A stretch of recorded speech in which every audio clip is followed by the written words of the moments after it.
More now on a serious bus crash. We were the first to show you on Check News at 10 last night. 12 people were taken to hospital after the motor coach they were riding in rolled into a ditch during a snowstorm west of Campbell River.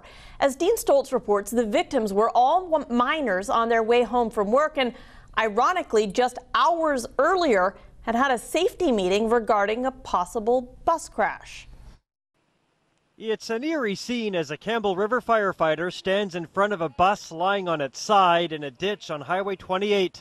Inside, the windows are all smashed in, and you can just imagine the passengers as they tumbled around as the bus flipped over. It was eastbound, taking miners home from the Near Star Myra Falls mine with another bus ahead of it when this one went off the slippery, snow-covered road. There's no cell service here and no way to call for help other than this two-way radio the driver used to call the other bus. Ed Judd was on that bus when they heard about the crash and went into action. Our bus driver turned around and said that the bus behind us had slid off the road and was on its side, so we turned around and went back to see what we could do. And most of the guys on the bus have their first aid tickets, so they went into action right away. We got everybody off the bus, secured the injured parties until the ambulances got there. The front windshield had been kicked out, which is where Constable Mark Blacklock saw the injured passengers crawling out as he arrived on scene. When I rolled up, they had just finished pushing out the windshield. They were actually all calmly exiting the bus.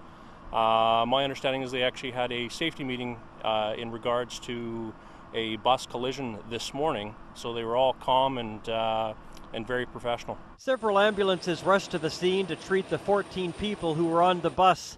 12 were transported to hospital, 5 of them via ambulance. The rest were taken on that second bus. Then all the windows on the side got busted out, so some guys got cut, some guys have neck injuries, lacerations. I can't say for sure.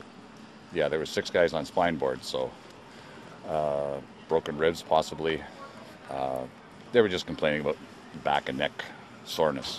And back to that safety meeting, it was a coincidence, of course, but it couldn't have come on a better day. We just wanted to remind people that if you're ever in a situation on a bus, here's the emergency protocols. You talk about how you would access escape hatches, the emergency windows. The crash made some workers realize their job hazards don't end when their shift does. Definitely. We put ourselves in a dangerous situation every day, and we just don't really expect to see it on our way to and from the mine as well. So. Most of the victims were treated and released. Only 2 were kept overnight in hospital for observation.